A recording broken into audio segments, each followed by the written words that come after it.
Good morning, good afternoon and good evening my dear students. जिस भी समय आप इस वीडियो को देख रहे हैं, आप जानते हैं सीबीएसई 7th क्लास ज्योग्राफी का 5th चैप्टर है, दैट इज वाटर। और प्यारे बच्चों, पानी है ना, तो इसको आप बचपन से देखते आ रहे हैं, इसके बिना जीवन संभव नहीं है। बारिश होती है तब हम इसको देखते हैं, है ना, और इसको अलग अलग फॉर्म्स में देखते हैं, भले ही वो स्नोई हो, है ना, या फिर हेल यानी ओले की फॉर्म में हो, बारिश की फॉर्म में हो, है ना। बारिश के बाद छोटे छोटे गड्ढे हो जाते हैं और उसमें हम मतलब कहीं ना कहीं पानी को देखते हैं। और खास करके जो बरसात का मौसम होता है, जब बारिश के बाद एकदम से धूप पड़ जाती है, तो वो जो गड्ढे का पानी है वो कहाँ चला जाता है ना। तो ये ऑलरेडी आई अवेयर, मैं जानता हूं कि आप लोगों को पहले से इस चीज के बारे में पता है कि what is this water cycle, है ना। बचपन में भी हमने देखा है कि कैसे वाटर साइकिल होती है। तो ये जो आपका चैप्टर है बेसिकली प्यारे बच्चों, इसमें बहुत ही कॉमन चीजें आपको बताने की कोशिश की है, क्योंकि आपको पता होनी चाहिए। और साथ में वाटर के बारे में कि भाई कितना परसेंट टोटल आप देखते हैं कि पूरी, अगर आप हमारी अर्थ देखते हैं तो लगभग 70% जो है वाटर ही वाटर है। और फिर भी बहुत सारी कंट्रीज या हमारे यहाँ पर भी बहुत सारी ऐसी जगह हैं अभी भी आजादी के 70-74 साल होने के बावजूद कि जहाँ पर पानी की कमी है। तो जहाँ पर एक तरफ इतना सारा पानी है और उसके बावजूद भी अगर हमें पानी की कमी है, तो उसके पीछे क्या कारण है ना। और आप जानते ही हो प्यारे बच्चों कि समुद्र का जो पानी होता है वो बहुत ही ज्यादा सलाइन होता है, उसके अंदर नमक होता है ना। और आप आगे आने वाली क्लासेस में पढ़ेंगे सॉल्ट मार्च, है ना, गांधी जी ने की थी, एक बहुत ही फेमस दांडी मार्च जिसको बोलते हैं। तो किस तरीके से जो समुद्र का जो पानी है, जब उसको धूप लगती है या जब हम उसको सुखाते हैं, जब हम उसको बॉयल करते हैं, तो सारा जब पानी भाप बनकर उड़ जाता है, तो उसके बाद क्या होता है कि वहां पे नमक बच जाता है ना। वही नमक जो हम अपने घर पे जो टेबल सॉल्ट की तरह कॉमन सॉल्ट जिसको हम बोलते हैं, या फिर हम बोलते हैं सोडियम क्लोराइड, है ना। कॉमन सॉल्ट को और क्या बोलते हैं, सोडियम क्लोराइड। तो ये हमें वहां से मिलता है। तो यानी कि अगर हम टोटल मोटा अगर हम देखें, अगर 100% टोटल वाटर है मान लो, तो उसमें से 97.7% और मैं कहूं तो 97.3% एग्जैक्ट 97.3% जो है वो सलाइन वाटर है, यानी कि समुद्र का पानी है और वो सलाइन होता है। प्यारे बच्चों, पानी जो समुद्र का पानी है, अगर मान लो आप कहीं जा रहे हैं और समुद्री यात्रा पे आप हैं, तो आप समुद्र का पानी अगर आप पी लेते हैं तो आपको डिहाइड्रेशन और मरने के चांसेस हो जाते हैं। तो वो पानी पीने के बिल्कुल भी काबिल नहीं है। तो पानी के जो पीने के काबिल है वो टोटल में से कितना परसेंट है, ओनली 2.7%, है ना। वो जो हमें ग्राउंड वाटर की फॉर्म में मिलता है, या जो ग्लेशियर्स की फॉर्म में मिलता है, या जो बारिश वर्षा की फॉर्म में हमें जो मिलता है, तो यही बस, या जो लेक्स हैं, रिवर्स हैं, यही वो वाटर है जो हमारे लिए पीने लायक है। तो इस वजह से आप, आई थिंक आपको ये चीज तो क्लियर होगी कि क्यों पानी की फिर भी कमी है। वो पानी की कमी नहीं है, वो पीने वाले पानी की कमी है ना। तो जिससे कि आपको कोई नुकसान ना हो। तो इसमें आप बेसिकली एक तो वाटर साइकिल को देखेंगे हम। वाटर साइकिल क्या होती है, इसको समझने के लिए हम पानी को ना भी लें आप, लेकिन हम पानी को ही लेते हैं क्योंकि हम वाटर को कर रहे हैं। तो सर्दियों में हम गैस पे पानी गर्म करते हैं, है ना, उसके ऊपर मम्मा जो है वो रख देती है प्लेट। तो क्या होता है, वो पानी जो है गर्म होकर भाप बनकर, है ना, भाप बनकर वो उस प्लेट पर टच होता रहता है। और धीरे धीरे क्या होता है, वो पानी जब काफी ज्यादा टच हो जाता है, यानी कि काफी भारी हो जाता है, और या फिर अगर हम इसको अगर एटमॉस्फेयर की उसमें बात करें अगर हम, तो जब ये धूप के कारण जब पानी इवेपोरेट होता है और ऊपर जाकर एक जगह सघन हो जाता है, कंडेंस हो जाता है, एक जगह इकट्ठा हो जाता है, तो वो जो इकट्ठी हुई चीज होती है उसको हम क्या बोलते हैं, बादल, है ना। मैंने आपको एटमॉस्फेयर का इसलिए एग्जाम्पल दिया साथ में, ताकि आपको बादल की क्रिएशन भी पता चल जाए। और ये वाला जो है, इससे क्या हुआ कि वो जो बादल है, यानी कि जो हम पानी गर्म कर रहे थे, अगर आप उसको भी, क्योंकि यहाँ पे बादल बनने वाला प्रोसेस नहीं होता है, क्योंकि जैसे ही पानी इकट्ठा होता रहता है तो वो भारी हो जाता है और वापस टपकने लग जाते हैं। तो ऐसे ही जब वो बादल बन जाते हैं और भी पानी जब वहां पर, या इवेपोरेशन के थ्रू जब पानी ऊपर जाता है, तो जब वो भारी हो जाता है बादल, तो वो बरस जाता है ना। तो वो कहीं ना कहीं जो है इस प्रोसेस को पूरे को हम क्या बोलते हैं, वाटर साइकिल। तो इस वाटर साइकिल में हम ये नहीं कह सकते कि जैसे अगर हरियाणा के किसी खेत में जो आज पानी यूज हो रहा है, हो सकता है कि वो 100 साल पहले अमेज़न की रिवर में, और अमेज़न आपको पता है सबसे, मतलब आजकल तो स्टडीज कहती है कि सबसे लॉन्गेस्ट रिवर भी है, अदरवाइज विड्थ उसकी इतनी है कि 119 किलोमीटर तक वो इतनी विड्थ है उसकी, चौड़ाई है ना। 119 किलोमीटर की कई नदियां भी नहीं है भारत में अगर हम देखें तो इतनी उसकी चौड़ाई है। तो उसमें सबसे ज्यादा वॉल्यूम में पानी होता है अमेज़न जो रिवर है ना, जो ब्राजील पेरू से निकलती है और ब्राजील में लगभग पूरा अपना बेसिन बनाती है।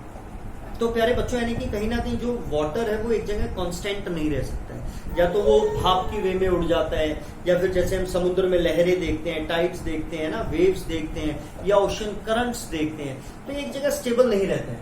तो आवर अर्थ इज लाइक, अब ये वर्ड आप देखेंगे टेरारियम, दिस इज टेरारियम।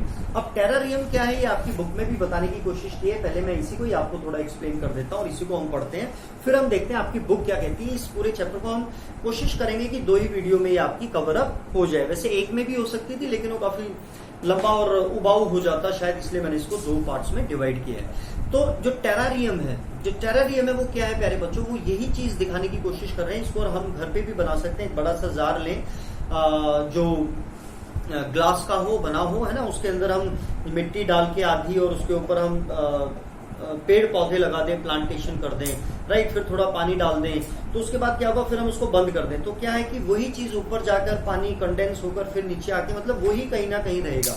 तो ऐसी हमारी अर्थ पर भी जो पानी है वो ऐसे ही सर्कुलेट होता रहता है बिटवीन ओशियन टू लैंड, है ना, या फिर अगर हम इसको एटमॉस्फेयर में भी ये जाता है, ocean, atmosphere and land, ocean, atmosphere and land, फिर दोबारा ओशियन, लैंड। तो इस तरीके से ये साइकिल बनती है। Terrarium, it is an artificial enclosure for keeping small house plants, है ना।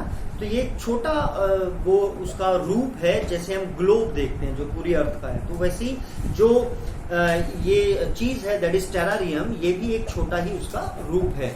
Make your own terrarium, fill 1/4 of a big jar with soil and press it well, और उसको दबा दें, पानी को, उसको मिट्टी को भरें और उसको दबा दें। Put a thin layer of humus on top of it, humus यानी कि कोई भी आप जो गली सड़ी चीजें होती हैं, या जो फर्टिलाइजेशन या खाद जिसको बोलते हैं, वो आप उसमें डाल दें। Plant the largest plants first and then arrange the smaller ones around them, पहले बड़े थोड़े से हाइट में बड़े लगाएं, फिर छोटे, इस तरीके से उसको अरेंज कर दें। Spray the arrangement with water and close the jar, उसके ऊपर पानी गिराएं और फिर जो जार है उसका ढक्कन बंद कर दें। The water that evaporates from the leaves and soils condense and falls back in the form of drop of waters. तो यानी कि वही चीज जो आपकी वाटर साइकिल है, या जो हमारा अर्थ है, उसमें जो वाटर का जो एक साइकिल बनता है, वही चीज आपको कहीं ना कहीं बताने की कोशिश की है कि वो जब ऊपर जाएगा, ऊपर कंडेंस होकर फिर दोबारा से नीचे आ जाएगा, तो अंदर ही रहेगा वो वाला पानी। अब हम देखते हैं आपकी बुक इसमें क्या कहती है प्यारे बच्चों। When you think of water, H2O, water images come to your mind. You think of rivers, the waters, the pitter patter. ये क्या होता है, पिटर पैटर क्या होता है प्यारे बच्चों, जो छोटे छोटे गड्ढे आप इसको कह लो, या फिर जो एकदम बारिश जो आती है बेसिकली, है ना।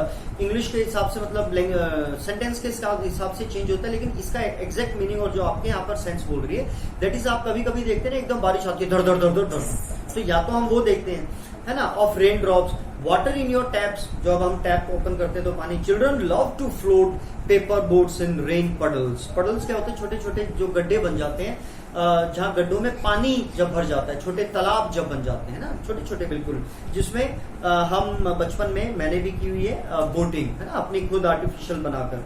By noon the puddles vanish, और जैसी धूप आती है तो या दोपहर तक वो वैनिश हो जाते हैं, यानी कि वो पानी जो है कहाँ चला जाए, खत्म हो जाता है। Where does the water go? वो पानी कहाँ जाता है? The sun heat causes evaporation of water vapor. When the water vapor cools down, it condenses. वो संघन हो जाता है, यानी कि आपस में मिल जाता है, and forms clouds.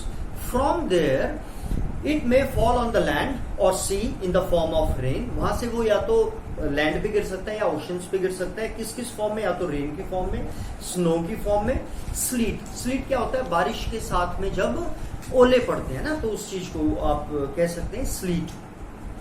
The process by which water continually changes it's form, यानी कि पहले लिक्विड से फिर वो क्या बना, गैसियस फॉर्म में आ गया, फिर वो हार्ड, यानी कि अगर हम हेल की बात करें, ओले की बात करें, तो सॉलिड फॉर्म में आ गया। And circulate between oceans, atmosphere and land is known as the water cycle, यानी कि ये जो प्रोसेस है इसको बोलते हैं water cycle. Our earth is like a terrarium, the same water that existed centuries ago still exists today, जो मतलब करोड़ों साल, हजारों, लाखों साल पहले जो पानी था वही आज भी एग्जिस्ट कर रहा है। तो मतलब कितनी एक, यानी पानी कितना पुराना है ना। फिर भी हम कई बार देखते हैं जो हम मिनरल वाटर की बोतल लेते हैं, अरे यार ये तो पुरानी होगी, खराब होगी। तो पानी जो है वो अमूमन खराब नहीं होता है। The water used to irrigate a field in Haryana may have flowed down the Amazon river 100 years ago। ऐसा पॉसिबल हो सकता है कि 100 साल पहले वो अमेजन रिवर में था, वो आज कहीं ना कहीं हरियाणा के किसी खेत में वो पानी इस्तेमाल हो रहा है। The major sources of fresh water are rivers, यानी कि आपका क्वेश्चन क्या बनता है, फ्रेश वाटर जो है हमें वो कहां से मिलता है, rivers, ponds, springs and glaciers, right. The ocean bodies and the seas contain salty water. दोबारा से सुने आप, द ओशन बॉडी यानी कि जो बड़े बड़े ओशन हैं या जो सी हैं बड़े, कंटेन सॉल्टी वाटर। और जो सॉल्ट नापने का जो तरीका होता है प्यारे बच्चों, यहाँ पर जैसे हम डेथ रेट, बर्थ रेट नापते हैं कि 1000 में कितने लोगों की डेथ हुई या 1000 लोगों में कितने नए बच्चे पैदा हुए, है ना। तो इसको हम 1000 से कहीं ना कहीं नोट करते हैं, है ना। तो इसी तरीके से जब हम सैलिनिटी यानी कि नमक पानी में जब हम उसको हम नोटिस करते हैं, या उसका जो हमने एक पैरामीटर बनाया हुआ है, यानी कि 1000 ग्राम, है ना। 1000 ग्राम कितना होता है, 1 kg के आसपास। तो 1 kg अगर आप वाटर लेते हैं तो उसमें 35 ग्राम नॉर्मल एवरेज जो है, जो सॉल्ट की मात्रा जो पानी में है ओशियन और सीज में, वो 35 ग्राम है ना। 35 ग्राम कोई कम नहीं है, मतलब 1 kg में 35 ग्राम अगर नमक है तो ये एक बड़ी मात्रा है। तो उससे कितना सलाइन हो जाता है। यहीं पर मैं आपको एक चीज और बताना चाहता हूं प्यारे बच्चों, एक देश है इजराइल, है ना। वहां पर एक सी है जिसको बोला जाता है डेड सी, और इजराइल की कैपिटल है जेरूसलेम। बहुत ही पवित्र एक जगह मानी जाती है प्यारे बच्चों। आप देखेंगे कि ये एशिया है ना, ये यूरोप है, ये अफ्रीका है, ये रेड सी है, और जो रेड सी है वो एशिया को अफ्रीका से अलग करता है। तो यहां पर आप एक छोटी सी कंट्री देखेंगे प्यारे बच्चों, ये बिल्कुल आपको मैं मैप में भी नहीं दिखा पा रहा हूं, आप अपने उसमें देखेंगे, इजराइल बिल्कुल छोटी सी है, उसकी कैपिटल है जेरूसलेम। यहां पर एक ओशियन या आप कह सकते हैं कि एक सी है ना, डेड सी, जिसका नाम दिया गया डेड सी। क्यों नाम दिया गया उसका डेड सी, आपको पता होना चाहिए कि डेड सी यानी कि मतलब बिल्कुल खत्म है, वो डेड, मरा हुआ है वो, क्या सी इसका नाम ऐसा रखा है क्योंकि वहां पर जो सैलिनिटी है वो 340 ग्राम है। कहाँ 35 एवरेज है पूरे मतलब दुनिया में जितना भी पानी है जो ओशियंस में उसी में, और डेड सी में अकेले में कितना है 340 ग्राम। कितना है 340 ग्राम इन 1000 ग्राम, है ना। तो इसमें जो मतलब इसमें डूबने का डर नहीं है क्योंकि डेंसिटी बहुत ज्यादा है, नमक की डेंसिटी यानी घनत्व, है ना। और जहाँ पे भी घनत्व ज्यादा होगा तो वहां पे डूबते नहीं है। तो स्विमर्स यहाँ पर क्या है, वो फ्लोट करते हैं, जैसे हमारी बोट फ्लोट करते हैं, मतलब डूबते नहीं है। जो सी है डेड सी है ना, कहां पर है ये, इजराइल में, राइट। अब हम यहीं से कंटिन्यू करते हैं। The water of the oceans is salty और saline as it contain large amount of dissolved salt, है ना, क्योंकि इसके अंदर काफी डिजॉल्व सॉल्ट होता है। Most of the salt is sodium chloride, यानी कि इसमें से जो 99% आप कहें तो सोडियम क्लोराइड होता है, और या उसको हम किस नाम से जानते हैं, the common table salt that you eat, जो हम लोग कहीं ना कहीं खाते हैं उसको। दूसरा टॉपिक है आपका डिस्ट्रीब्यूशन ऑफ वाटर बॉडीज। तो जैसा कि आपको ऑलरेडी पता है, अगर हम टोटल पानी को 100 माने तो 97.3% जो है वो सेलिन वाटर है ना। ये आप यहाँ पे देखेंगे ओशियंस का जो है 97.3 सेलिन वाटर, और ये बाकी जो है 0.2, 0.68, 0.009, 0.009 ये सारा बस है फ्रेश वाटर। तो यानी कि 2.7 जो है फ्रेश वाटर है और 97.3 जो है वो सेलिन वाटर है, राइट। और यहीं पे आपने कहीं ना कहीं सैलिनिटी के बारे में देखा और डेड सी के बारे में देखा। इसी को समझाने के लिए जब आप ये एक्टिविटी देखोगे कि इतना है, ये 2 लीटर आप पानी लो, उसमें 12 चम्मच आप ये डाल दो, तो उतनी मात्रा में हमारे पास फ्रेश वाटर है। तो कहीं ना कहीं अब आपको आई थिंक रिलेट कर पा रहे होंगे कि क्यों कहीं ना कहीं स्कार्सिटी पानी की होती है, right. We all know that 3/4 of the earth surface is covered by water. If there is more water than land on this earth, why do so many countries face water scarcity? Scarcity यानी कमी। Is all the water on earth available to us? The following table gives us distribution of water in percentage, यानी कि हमारे पास all नहीं है, अब समझ में आ गया है। Water distribution can be demonstrated by a simple activity। अब ये एक्टिविटी जब आप देखेंगे तो आप ये ऑटोमेटिकली इट्स वेरी इजी कि आप 2 लीटर आप पानी लेते हैं, उसमें 12 चम्मच सिर्फ आप पानी की डालते हैं, तो वो वाला जो पानी है उतनी ही मात्रा में कहीं ना कहीं हमारे पास फ्रेश वाटर अवेलेबल है। Water is absolutely essential for survival. पानी के बिना जीवन संभव नहीं है। जल है तो कल है ना, ऐसा हम देखते हैं। Water alone can quench, quench का मतलब होता है प्यारे बच्चों प्यास बुझाना। I am thirsty, please can you give me a glass of water so that I can quench my thirst, मैं अपनी प्यास को बुझा सकूं। Can quench our thirst when we are thirsty, तो हमारी प्यास को बुझा सकता है। क्वेंच का मतलब बुझाना, प्यास बुझाना। Now don't you think we are wasting a precious resource when we use water carelessly, यानी कि कहीं ना कहीं प्यारे बच्चों, और इस चीज का हमें ध्यान रखना चाहिए, और मैं इसका बहुत ध्यान रखता हूं, क्योंकि थोड़ा थोड़ा करने से ही चीजें बड़ी बनती है ना। अगर आप करना शुरू करेंगे, मैं कर रहा हूं, और भी लोग करेंगे, थोड़ा थोड़ा भी पानी अगर एक्स्ट्रा चल रहा है तो उसको आप बंद कर दें, ताकि हम पानी की इंपॉर्टेंस, क्योंकि हमने देखा कि ये बहुत ही ज्यादा इंपॉर्टेंट है और इसके बिना हमारा जीवन संभव नहीं है। और फ्रेश वाटर जो है वैसे ही कहीं ना कहीं हमारे पास कम अवेलेबल है, तो उसको बहुत ही ध्यान से आपको भी इस्तेमाल करना चाहिए, राइट। अब हम आपका ये आज की वीडियो में लास्ट टॉपिक देखते हैं, दैट इज ओशियन सर्कुलेशन। अब जैसे कि आपको स्टार्टिंग में मैंने बताया था कि, और आपको पता भी है, पानी जो है वो एक जगह स्टिल नहीं रहता, राइट, वो अपनी जगह को बदलता रहता है। अमेज़न कहाँ है, हरियाणा कहाँ है ना, तो इस तरीके से there is something magical about walking bare feet on, bare मतलब जब हमने कुछ पहना नहीं होता है पाँव में, है ना, बिना चप्पलों के, बेयर फीट ऑन द सी शोर, है ना, यानी कि जो समुद्र है उसके किनारे पे जब हम जाते हैं, द वेट सैंड, वो गीली मिट्टी on the beach, the cool breeze, ठंडी हवा, the sea birds, the smell of the salt in the air and music of the waves, everything is so fascinating, है ना। लोग जाते हैं घूमने के लिए, है ना, मतलब सी शोर पे या जो बीचेस होते हैं वहां पर लोग अपनी छुट्टियां बिताने जाते हैं, तो बहुत ही फैसिनेटिंग, मंत्रमुग्ध कर देने वाला होता है। Unlike the calm water of the ponds and lakes, ocean water keeps moving continuously, it is never still, ये कभी भी स्टिल नहीं होता है। The movement, it is never still, the movement that occur in oceans can be broadly categorized as waves, tides and currents. अब ये waves क्या हैं, currents क्या हैं, ये हम नेक्स्ट वीडियो में देखेंगे प्यारे बच्चों।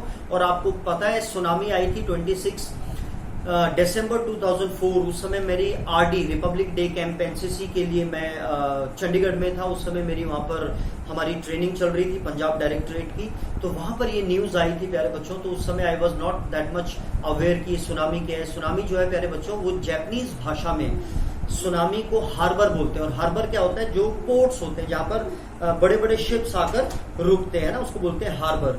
तो यानी कि कहीं ना कहीं सुनामी जो है वो हार्बर्स को बिल्कुल डिस्ट्रॉय कर देती है, यानी कि अगर हम कहीं जो सीक से मिलता हुआ जो एरिया है उसको, तो वो भी हम नेक्स्ट वीडियो में देखेंगे कि वेव्स कितनी डिस्ट्रक्टिव हो सकती हैं, है ना।